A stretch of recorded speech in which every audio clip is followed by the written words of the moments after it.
This is episode 17 of Teacher Approved.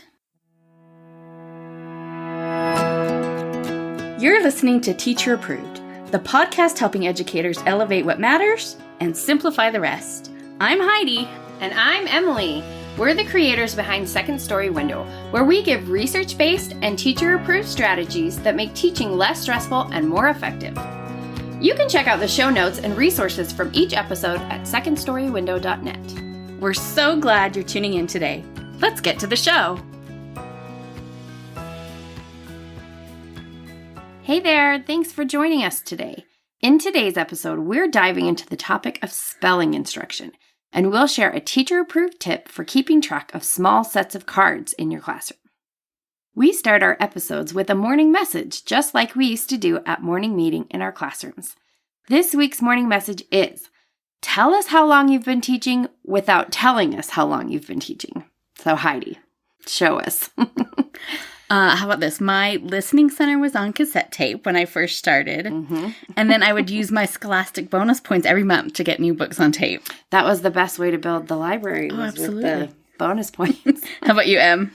I used an overhead projector with my super cool translucent math manipulatives. Those were some of my most treasured teacher possessions, I have to say. Oh, those were coveted, and I wouldn't ever let the kids touch them. Oh, for sure, no. We have some responses from our audience. Jennifer said, I'm transparency and CD-ROM old. Oh, man. That hurts because it doesn't feel that old. No. Lauren said, I had file folders for each color of letters that I die cut on the Ellison machine. Oh, yeah, that takes me back. I was volunteering at my kids' school recently, and they are in a nice, new fancy school. And in the workroom, they had a die cut machine. Oh, it didn't look like it had been used very much, though. I will say that. Laura said, I used to have to enter grades manually by bubbling on a bubble sheet. Oh, man. I'm impressed. I missed that one. Mary said, I used a mimeograph ditto machine to make copies. The kids loved the smell of the paper. I didn't have to do that as a teacher, but I remember that definitely as a kid. Me too. Martin said, I survived bottle flipping and fidget spinners. Congratulations on making it through that difficult time. Feels like there should be a merit badge for that one. Yes. Heather said, monthly subscription to Mailbox Magazine. Oh, that was such a good magazine. I know. We had many treasured copies of those. Yes.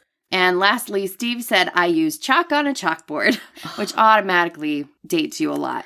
I never used a chalkboard as a teacher, but I do remember clapping erasers outside at school when I was in 6th grade. So. My first classroom had a chalkboard, and I hardly ever used it because I hate writing on. I hate the chalk feel so much. And that building wasn't even that old, right? It was pretty new. It was only a couple years old. Wow. Well, we'd love to hear your responses to our morning messages, and you can find those over on Instagram at Second Story Window.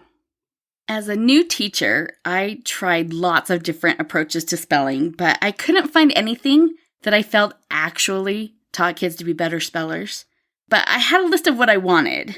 I felt that with an ideal spelling program, children would internalize basic spelling patterns, learn strategies that help them spell or read any word, make connections among words in many ways, be engaged in the process and have an opportunity to exercise choice, that they would be able to master words and spelling patterns that can be generalized to other words, that they could quickly and efficiently transfer spelling words to their writing, and that they would be challenged at their individual levels.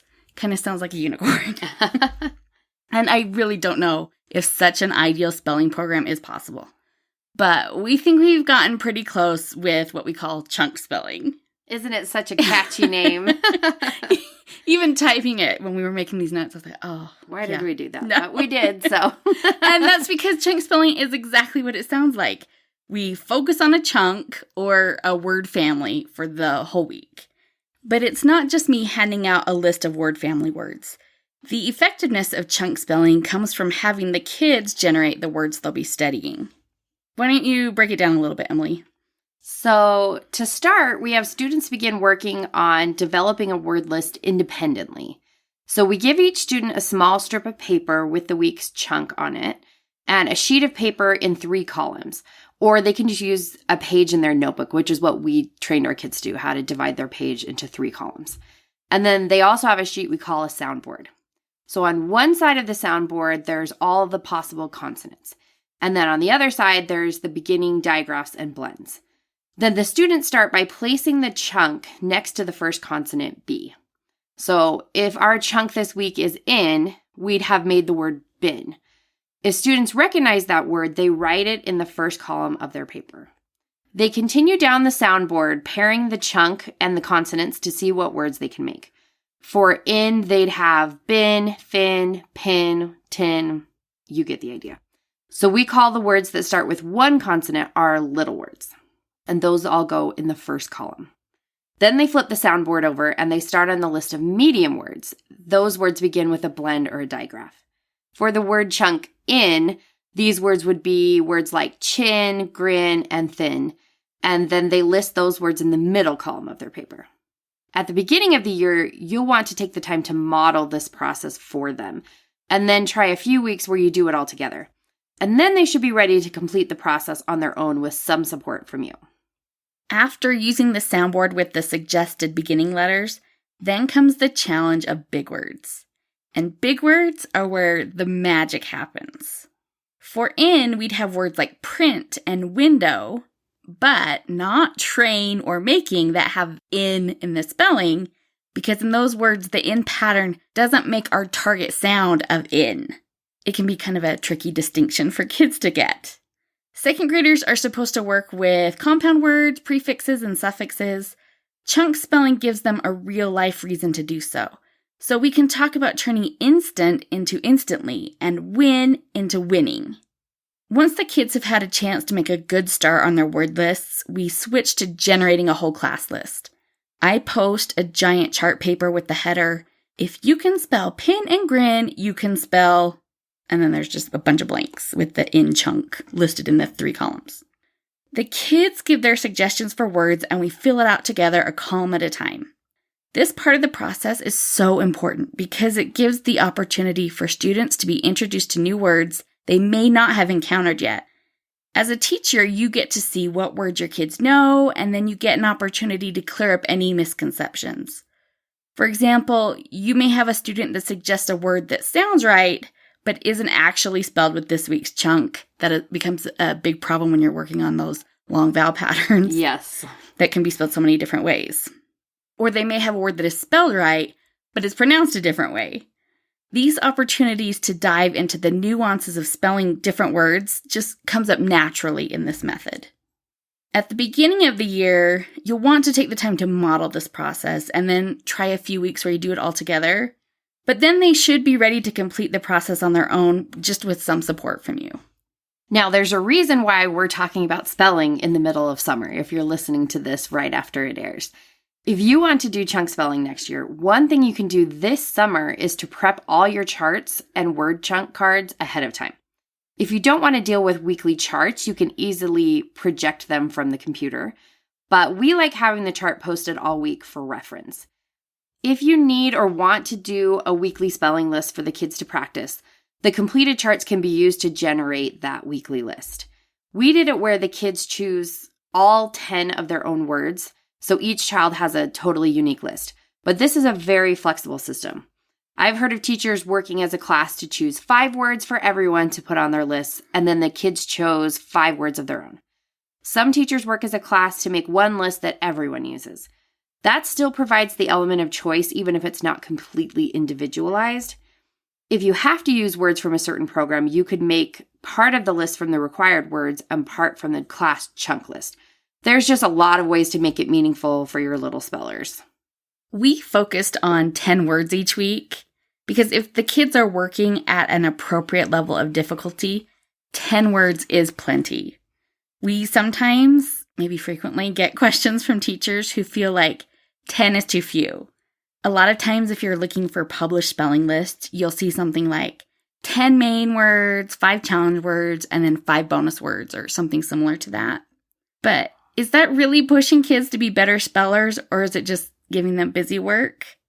We have to make sure that we're not confusing assigning more work with assigning challenging work. And I think I'm a little salty about this because spelling has always been easy for me. So as a kid, I had to do the full 20 or 30 spelling word list, but at least half of those words were just busy work, and Clearly, I still have a lot of resentment over it. And why haven't our spelling words progressed from what I was doing in the 80s and 90s? We shouldn't still be doing spelling lists this way.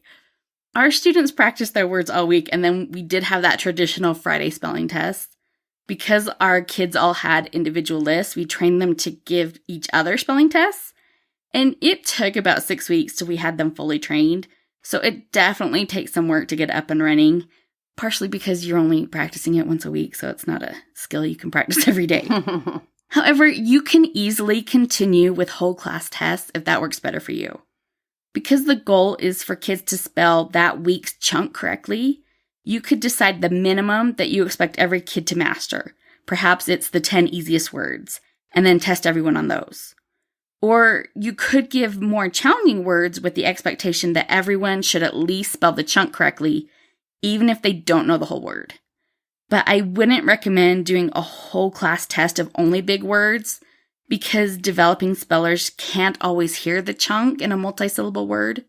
Picking out every sound in a word can take some kids a while to develop, and we don't want to penalize them for their growing skills. Right. So this is how we did chunk spelling in 2nd grade. So if you want to do this in 1st but need to simplify things, you could focus your efforts on just the first 2 columns where words are built using just the beginning consonants and beginning blends and digraphs, and you would just skip the big words. We like to have students generate word lists independently, but to make things easier, you could work as a whole class to generate the list from the get-go. You'll also want to choose mostly short vowel word chunks to focus on for younger students. One way that you can generate the list all together is that instead of giving them chunk cards and sound words, you can write all the beginning consonants and blends on index cards and hand each kid a card or 2, then ask who has a card that could make a word with the chunk for that week. If you want to increase the difficulty of chunk spelling for 3rd or 4th grade, you can use more challenging chunks with fewer small and medium words, but lots of the big words. So, for example, the word dream would be in the medium word list for the chunk eam, but then you can make most nouns plural by adding an S or an ES to make the word dreams. Verbs will have different tenses like dreaming, dreamed, and adjectives can often be comparatives like dreamy, dreamier, dreamiest. Plus, there are all the compound words like daydream and dreamtime. It's important for kids to see how knowing a small word can help you build so many other big words. And the really great thing about this method is that it's so adaptable for your class needs, and you can differentiate easily within those needs in your classroom. And even if you don't send a weekly spelling list or do weekly spelling tests, this exercise of investigating words together is incredibly powerful and well worth your time. If we go back to our characteristics of that unicorn ideal spelling program, you'll see that chunk spelling fits every component. So that list again was that with an ideal spelling program, children would internalize basic spelling patterns, learn strategies that will help them spell or read any word, make connections among words in many ways, be engaged in the process and have an opportunity to exercise choice, master words and spelling patterns that can be generalized to other words, quickly and efficiently transfer spelling words to their writing, and be challenged at their individual levels. With chunk spelling, kids are seeing that words are composed of predictable and recognizable patterns. Chunk spelling works by using what's known to build what's unknown. By using small chunks to build bigger words, kids are learning how to extend the simple words they know to the more complex words they're learning. But it also helps in the opposite way. It's helping kids recognize that big words aren't just walls of letters. They're composed of smaller words and syllables. Chunk spelling gives them the skills to decode unknown words in their reading and to sound out the words they need for writing. While traditional spelling practice is typically dry and boring, chunk spelling is a dynamic process. Everyone is involved in generating the list, and everyone has some say in the words that are chosen. The aspect of choice creates a sense of ownership and increases engagement in learning how to spell. The 3 tiers of words make it easy to differentiate spelling practice. In a single class, some kids will be struggling with cat, while some kids are ready to spell caterpillar. With chunk spelling, kids are able to be challenged at their own levels, but there's not any kind of hierarchy. We're all working with the same chunk and from the same group of words. We're just approaching it in 25 different ways. If you're interested in learning more about chunk spelling, check out the show notes where we link to a blog post that has pictures and videos that will walk you through all the components, and we give you lots of tips about how to set up this system in your classroom. Or if you want to save yourself a whole ton of time, we offer a chunk spelling bundle in our shop that makes it so easy to implement in your classroom. The chunk spelling system includes over 80 common word family chunks with all of the materials you would need for each one, and you can pick and choose exactly which chunks you want to use. We also have a line of word family worksheets that correlates perfectly with our word family chunks. There is a link to this in the show notes as well. And don't hesitate to reach out with any questions you might have about chunk spelling or anything else. You can find us on Instagram at Second Story Window, and that's with a 2, or come join us in the Teacher Approved Facebook group. Now let's talk about this week's Teacher Approved tip. Each week we leave you with a small, actionable tip that you can apply in your classroom today. This week's Teacher Approved tip is use baseball card sleeves in a binder to store cards you want to reuse from year to year. Heidi, tell us some more about this. So if you aren't a baseball card collector, maybe you don't even know these exist, but baseball card sleeves are like page protectors with 9 little pockets. So to store our word chunk cards that we use to generate their lists each week, we printed the cards on cardstock to make them a little more durable, and then we stored each week's cards in their own labeled pockets. So if you collect the word chunk cards after the kids use them, and I just trained them to put them all on the back table, you can reuse them for at least 3 or 4 years till you need to replace them. And I learned the hard way to wrap each set of cards in their own rubber band. The cards are little, so I just used the little hair rubber bands before putting them away, because otherwise, if you pick up your binder the wrong way, you suddenly have word chunk confetti. Been there. Baseball card sleeves also work to store any kind of card that you might need to reuse. So if you are doing word sorts with your students and you want a sample sort to introduce the word sort each week, you can make it once and then store them in those labeled baseball card pockets and just have them every year, so you never have to make it again. Any kind of small group math game or really anything with small cards you want to save for another use, just store perfectly in these little pockets. And even if you have bigger cards, there's usually some kind of a photo album page that would fit in a binder that you can store larger things in. It's just so handy and easier than file folders for things like cards. Yes. And we will put a picture in the show notes for this if you can't quite picture what it looks like. To wrap up the show, we're sharing what we're giving extra credit to this week. Heidi, what are you giving extra credit to this week? Well, with all this talk of chunk spelling made me remember Mom. And so I'm giving extra credit to our mom because in the summer, she would make us the weekly chunk spelling posters. So 36 for each of us with the great big, the 3-foot long posters. And then she would also cut out word cards for us every few years when I would need them. I'd be like, okay, print me another set on cardstock. And then she would print and cut them for me. And that just saved me so much time. I don't know if she's available for hire, but maybe it'd be worth checking out. If you're in the northern Utah area, let us know. What about you, Emily? What's your extra credit this week? Well, we just got back from a few days up in the mountains with our family, and Heidi planned a whole bunch of really fun Harry Potter themed activities for my kids to do while we were up there. And it really made the weekend so fun. My kids are super into Harry Potter right now. And it broke up the time between going to the swimming pool and having snacks. So I'm giving extra credit to Heidi for all her hard work on our little family getaway. That was a sweet surprise. Thank you. And I had fun being the auntie, and we made pretzel ones and made, what are those plants called? Mandrakes out of clay. So it was fun for me too. That's it for today's episode. Give chunk spelling a try in your classroom. And don't forget today's teacher-approved tip for utilizing baseball card holders for storage. Thank you for listening. If you like this episode, please leave us a rating and review in your podcast app. Reviews are so helpful for podcasters. See you next week. Bye.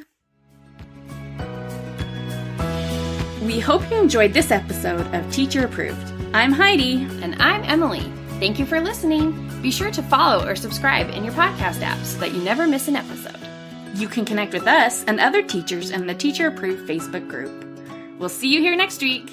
Bye for now. Bye.